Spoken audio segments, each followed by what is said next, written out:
Hello and welcome to another set of turns of Dominion 6.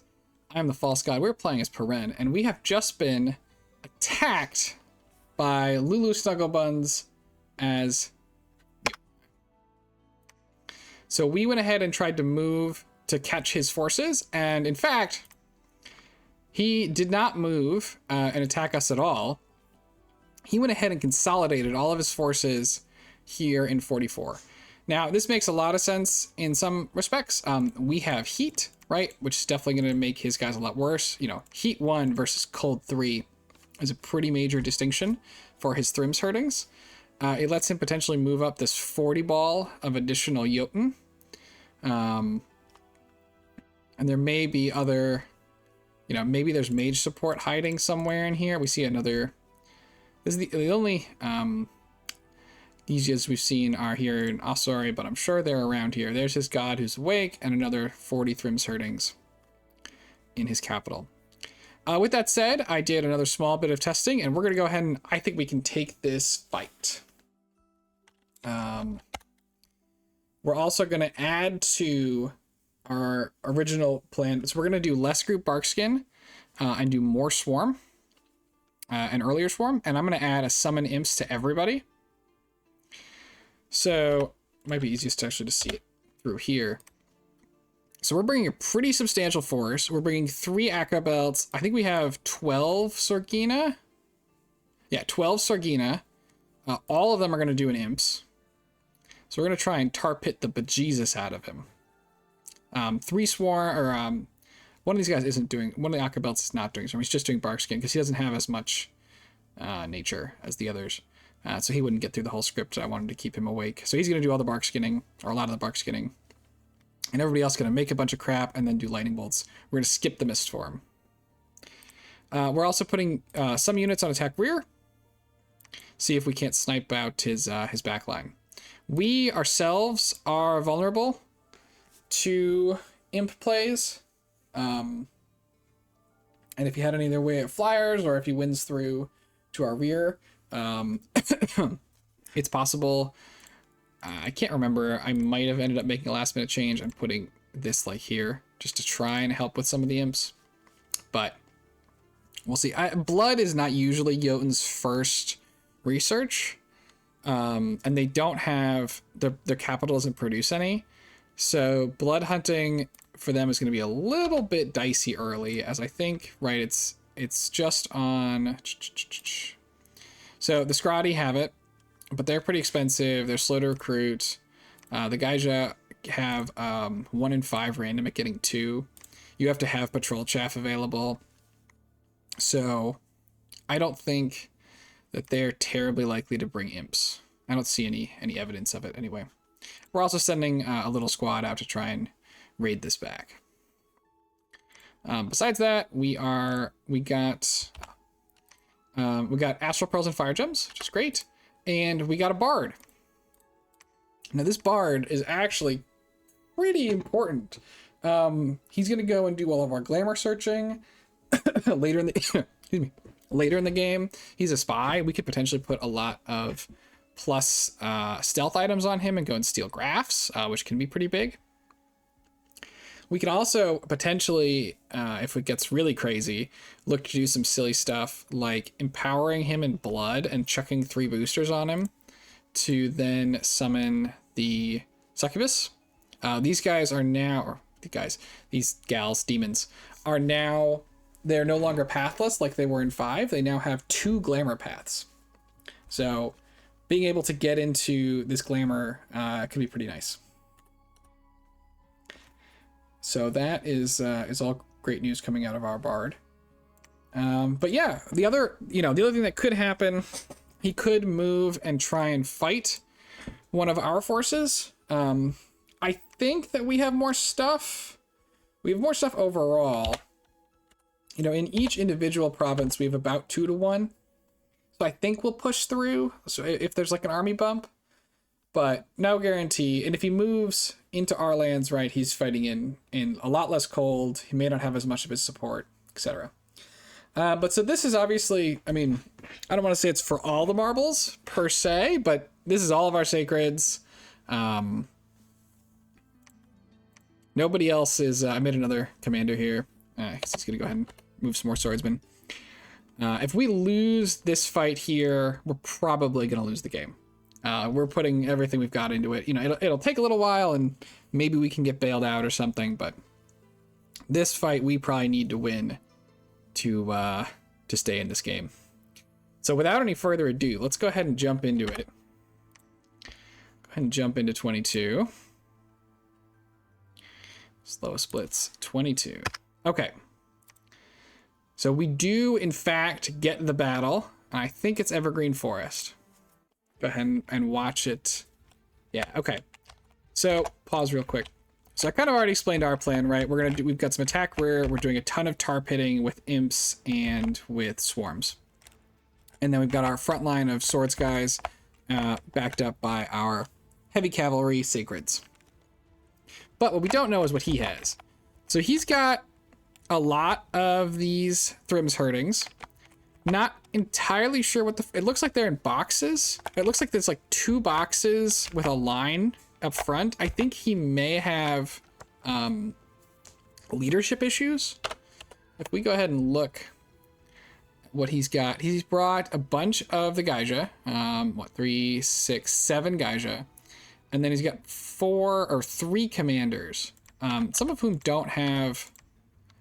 75 leadership is not enough for formations, I believe, in Dominion 6. Oh, he's also got 2 Vedi Hags and then his Wolf Lord. But I think he may have formation issues, or may have, leadership issues, which are leading to, excuse me, a lot of these boxes.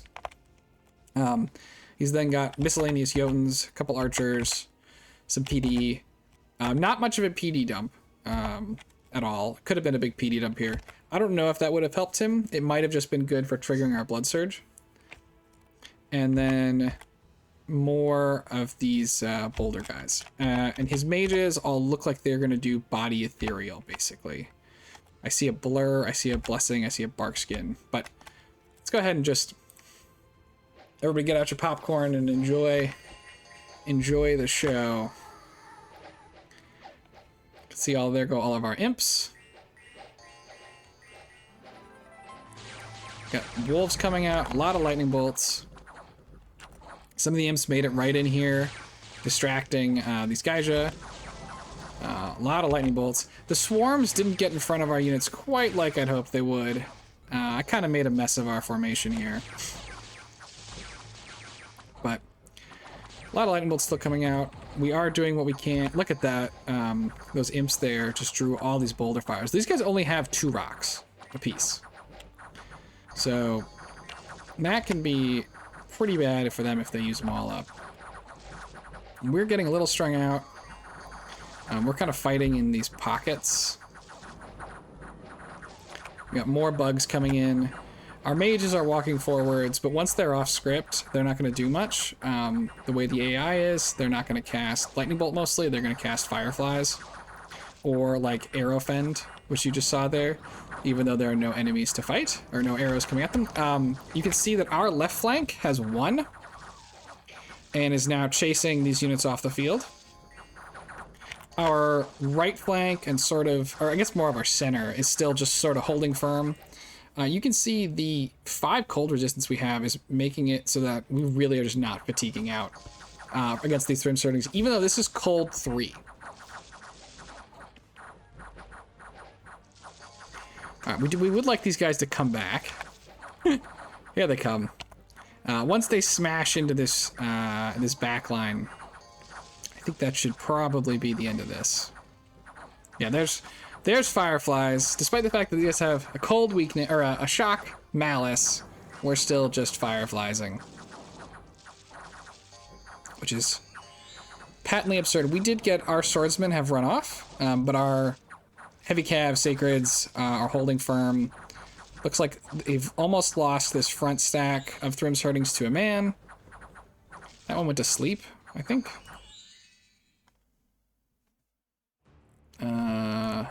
I can't tell what's happening to him. But we got behind them. Jotunheim is routed, and I'll go ahead and clean them up.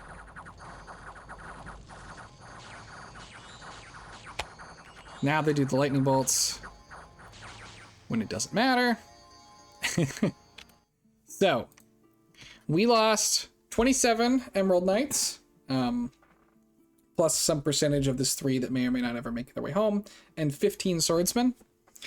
We killed 5 Gaija, one of the goad, a scout, that one hag, his hero. He lost 40 of his 50 Thrims herdings, and then just about all of his remaining Jotun. So let's go ahead and take a look at it one more time, just in a little more depth. So what went wrong for us? I don't know why I put these guys in, excuse me, in front to kind of absorb initial hits. That does not work at all. My guys just get strung out as they run past them and through them. So terrible play. These guys should have been behind. I was trying to protect sacred lives, but that was not good. Not going to work. This back stack feels like it should have been closer to me, but maybe, maybe not. Maybe I'm not on the right there. Go ahead and play though. So like I said, so this is 12 casts of imps, which is obviously quite a lot. Some of them are going to get distracted. Let's look at the way they landed. Some of them get distracted on these wolves, but others have snuck in all sort of around these Jotun. I think they get kind of in here and they're disrupting these mages. You can see these guys have all turned. I don't know that they kill any. Yeah, haven't yet anyway. But a lot of formation damage here. They also are distracting these guys as well. And then by the time the first round of lightning bolts comes out, we're dealing some more damage. Good, great distraction. Helping to keep the Jotun from having good, sort of hitting in good order. Like this guy's way out in front. Our side groups are sort of drawing a lot of javelins and rocks. And what we're going to see here is in particular this group, this initial group on the left is going to end up drawing, these guys are busy running around like absolute just chickens with their heads cut off. This, I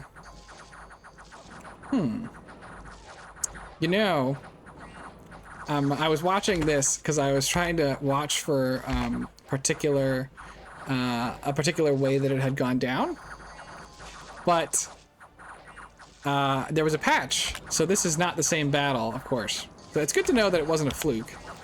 Not a total fluke anyway. Because in the real battle, this huge chunk of Jotun's guys just stood here. They were trying to fight like 3 of these, like a small group of these Pyrene Emerald Knights, and they just stood here and did nothing the whole fight. But now I'm curious to see if my casualties were better or worse than in the real game, so I can be salty or happy.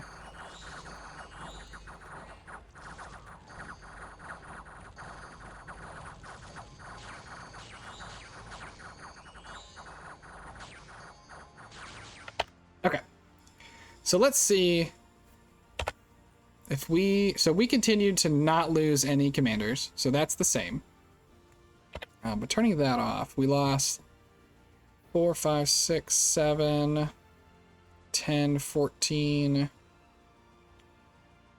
22, 24, 25, 30. We lost 30 Emerald Knights.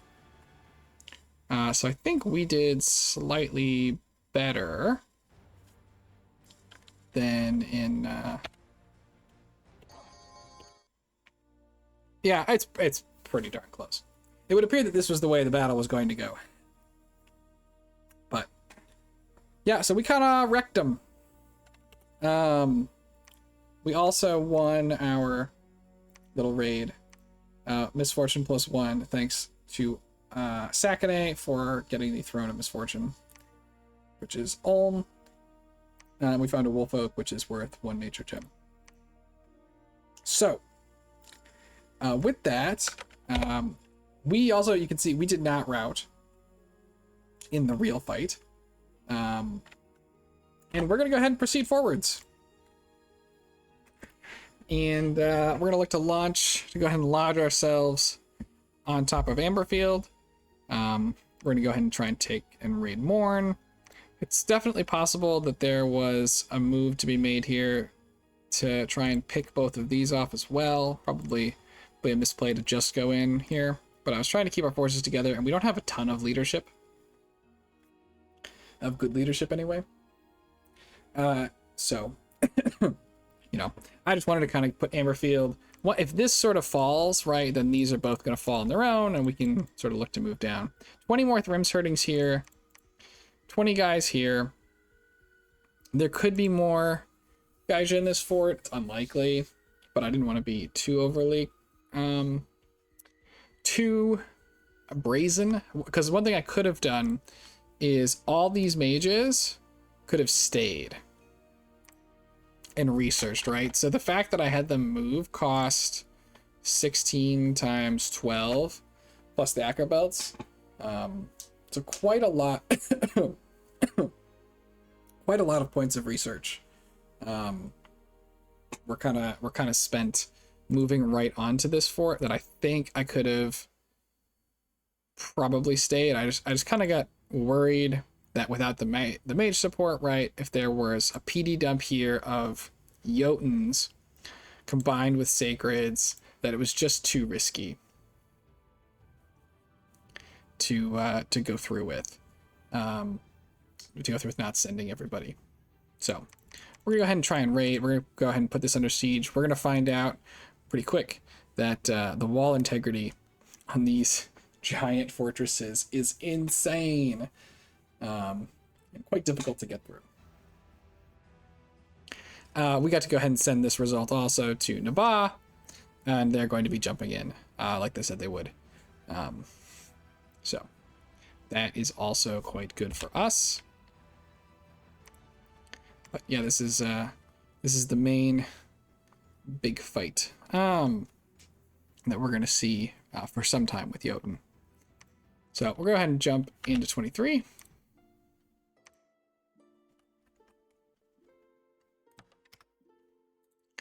The best of Jotun died that day. No magic site. We go ahead and raid successfully in Morn. Just 11 PD here, so he did not defend. Nabah goes ahead and attacks, starts eating into Jotun. Walls go under siege. We move to keep grabbing territory out from here. His Thrims herdings did go into the fort, so we're going to have to worry about them at some point, but for now they're totally bottled up. And we're going to go ahead and keep sieging. I think I saved my turn and I ended up making a last minute change. I believe I ended up sending a good portion of our Sorginas back home to research while we siege this down. As you can see, the walls are only modestly damaged. So it's going to take us a long time to siege through this. And it might be that it's the next turn after this. Because if he didn't think he could defend on the fort with the PD, I don't think he thinks that he's going to be able to leave the fort all that well either. So you can see we've got Nabah starting to move in. And we're going to go ahead and knock down Amberfields here if we can. And yeah, not too much else going on in 23. Go to 24. Maybe the slowest splits, but it's going to be the fastest casting with in terms of number of turns. We found a mud field. That's some more gems, I think. Yeah. We go ahead and take another province back from him. Conquer another one. We go ahead and conquer another one. This one did have a couple of miscellaneous troops, like including a Thrims herding and a Godi Huskarl, but we're going to go ahead and knock them out. We've got people who are worshipping the wrong pretender. The walls are still only moderately damaged. And I did still leave these guys here. I really should have sent them home. We wasted a lot of research. Probably, we probably waste 500, 750 points of research over the course of this from overly conservative play. We're going to go ahead and try and do some more raiding. We're bringing up additional forces to help us try and siege through this. From a research perspective, we're still going evocation for Thunderstrike. I could have, and probably should have, at this point, transitioned to Conjuration 3 to get that Call of the Winds, to add those birds as siege strength onto Amberfields. We could have tried to go for some mercenaries as well, but I didn't have enough to do it. It was expensive, so probably could have done that too. But I think we had some options to try and get more siege strength going here. And I think at this point I still wasn't quite convinced on exactly how much more wall strength these giant fortresses have in Dominion 6. So, with Jotun now facing a two-front war, he asked to peace out, but we refused. Because I think that I killed most of his Thrym's Herdings and army in the first fight. I think what's left is trapped in this fort. He's got 30 here, but he's got to fight Nabaa too. You can see Nabaa is also in his cap circle now, and this is the Trogs. So he's down to just 3 provinces to support Jotunheim, and from a resource perspective, this one is also drawing away resources because it's a fort too. So that's a bit of a yikes. I think the most likely move that Jotun's being 2v1'd. He needs to get out of the 2v1. I don't think he can buy us off. We've just shown pretty decisively that we can beat his army in the field. It's unlikely, from my perspective, he's going to be able to come up with a second army anytime soon. And the deal I have with Nabaa is that I am, from the original Jotun lands, right? I am taking 1, 2, 3. I think this was mine originally. So I'm just taking that back. But 1, 2, 3, 4, 5, 6, 7, 8, 9, 10 provinces, including the capital and 2 other forts. So there's no peace deal that I can accept from Jotunheim that's going to have less than that. So if I wanted to, and the other question would be, even if I wanted to accept a peace deal for less than that, what would I go and do? Right? Imagine I get bought out and Jotun says you can have everything north of this line, right? Including this, you're going to get both these forts, you're going to get all this stuff, but I get to keep basically my cap circle, and I'm going to go fight Nabaa. My armies can go, we could take maybe these thrones, but then I'd have to either fight Man, who I don't want to fight and is very scary, and is fighting up Asphodel, which is sort of doing the Lord's work. So I don't really want to stab Man. I would have a bit of a border with Ulm. I could potentially look to fight Ulm. But he was fighting Asphodel, and eventually he's going to stop fighting Asphodel, but I don't remember exactly what the time frame was there. But he's theoretically also fighting Asphodel, so doing the Lord's work. So I'm not interested in that. I could fight Cookies. I could fight Nabaa. But piecing out and then immediately stabbing Nabaa would be pretty much a dick move that I'm not really likely to do. But I guess I could have. And this river is also going to make any kind of a fight between us super awkward. Or I could try and fight Vanarus, who is in the middle of fighting Pythium. And as you can see, killing Pythium pretty decisively. Pythium with a tough cap start here with a lot of mountains. It's really a Agrippa cap start if there ever was one. So I could look, Vanarus' capital's here. I could try and stab Vanarus, but I don't think that that's gonna help me. It's gonna be a little bit difficult. That's gonna draw a lot of attention. We are, I think, the best scaling nation in this game. I don't know exactly how Asphodel scales nowadays. They're already dead.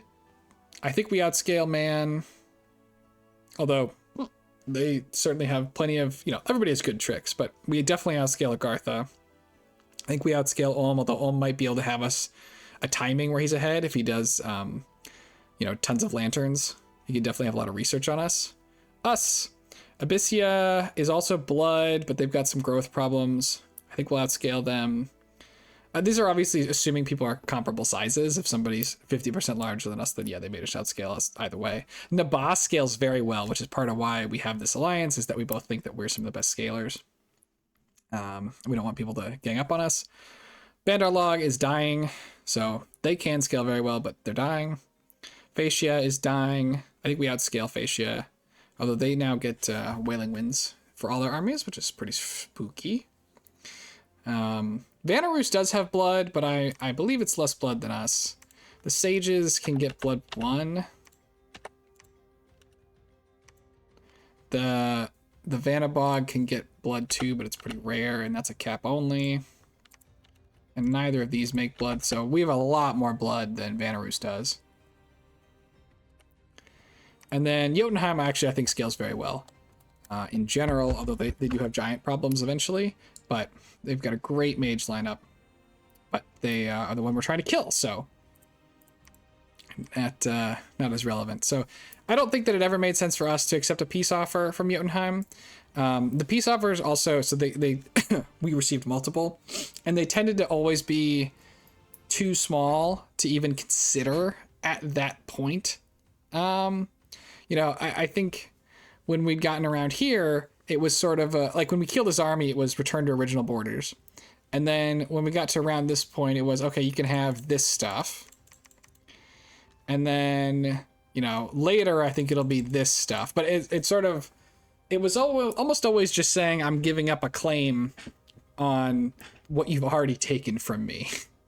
As opposed to here's new things that might tempt you off. But again, I don't think it was really possible either way, so I don't think it's too big a deal. And I totally get you don't want to over give stuff away. But I think Jotunheim really needed to win. I think his best chance of winning is he's got to take what he has. He's got to fight Nabaz. Fight Nabaz, hope Nabaz presents an army. He can kill Nabaz's army, send that image out to everybody in the world, try and draw Nabaz off, and then hope that he can rally and fight me. But I think we put him in a pretty tough spot here, so. And Jotunheim definitely wants to get a lot of research online, right? They want to get their turbo communions up for Skelly Spam, which I don't think he has access to yet, or at least we haven't seen anything. He definitely, appears to have spent a lot of money on forts. So I don't know how much money he had for mages. Of the mages he had, we just killed, 7 of them or something. So I think he's in a pretty tough spot. But, we'll see. He was in the game chat. He's like, yeah, I still got tricks left. So we're gonna look to see what those are. We'll see if he can destabilize our little 2v1, or if we'll get through. The biggest, the most important part of a Dominion's war is usually how long it takes. Even if you fight a war where you took no losses and completely wiped the other person out, if it took you 40 turns, it wouldn't matter. You just spent way too long, right? You have to be willing to convert some of your armies, and mages' gold cost, them dying into finishing the war faster. And I think I could have done a better job of that in this. I was a little too cautious. We could have raided a little faster before. We could have sent mages back to researching, which in a lot of ways, right, is similar to ending the war, right? The war being on is essentially defined by, or one of the definitions, right, is your mage corps being involved in fighting and not researching when you're sort of falling behind that way. Not site searching either, too, is also relevant. So we're gonna go ahead and keep trying to push in and see if we can get to Jotun's cap. I don't think that we have enough troops to leave a besieging force, and then go fight on the capital, especially because we know there's a lot of sacreds trapped in here, without way too much risk of them breaking out and then raiding our whole backline. So I think we have to reduce and take this fort. We'll see about this one. Right now, if there's nothing in it, it's not a big deal. There are, however, we can see 2 Scrotty, which are pretty spooky if they can connect up with the Gaija to do Horde of Skeletons. or if they had a lot of gear, but it's unlikely that they're going to be able to do both. So we'll see what Jotunheim has in store for us. I guess to keep, yeah, we'll go ahead and end it here. We're up to about 30 minutes, so go ahead and excuse me, keep trying to push through Jotunheim. Thanks everyone for watching. I hope to see you all in the next one, and have a great day.